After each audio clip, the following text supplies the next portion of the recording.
त्या बाथरूम मध्ये ठेव सत्यानाश करून टाकते त्या माणसाचा. आधी कुंकू लावायची, कुंकू लावल्याने बाईचं डोकं शांत राहते ना, ते बाई चिड करते, अशी माझी आजी सांगत होती. म्हणून मलाही आता कुंकू लावायची सवय आहे की आजी सांगते त्याच्यातही काही सायंटिफिक रिझन असेल.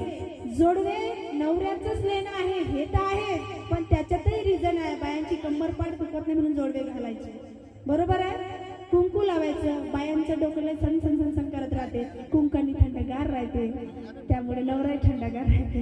नाहीतर रोज झगडे लागतात दोघांचे, बरोबर. तर अशा काही गोष्टी आहेत जुन्या लोकांच्या ज्या खूप सायंटिफिक रिझन होते त्याच्यामध्ये. आणि आपण म्हणतो याच्या नावाचं निकाल गळ्यात बांधू, त्याच्या नावाचं मी काऊन कुंकू लावू, त्यानं माझ्यासाठी काय काय लावलं.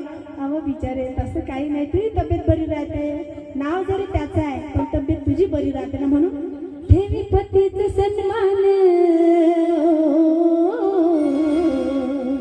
ठेवी पतीचा सन्मान, कुंकू लावीला रमान, कुंकू लावीला रमान, कुंकू लावीला रमान, कुंकू लावीला रमान, माझ्या भीमाच्या नावाचं कुंकू लावीला रमान, माझ्या भीमाच्या नावाचं कुंकू लावीला रमान, कुंकू लावीला रमान, कुंकू लावीला रमान, कुंकू लावीला रमान.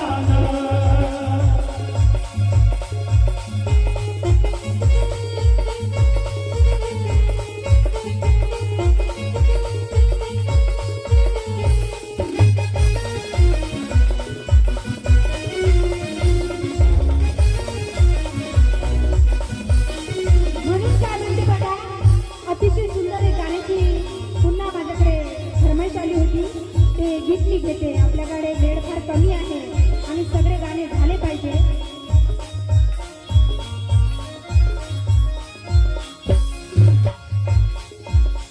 काय म्हणतात कवी, हसत मुखात जर तू दुःखाचा स्वीकार केला नसता, रमाई हसत मुखात जर तू दुःखाचा स्वीकार केला नसता, तर आनंदाचा दिवस हा या 9 कोटी मुलाला मिळाला नसता.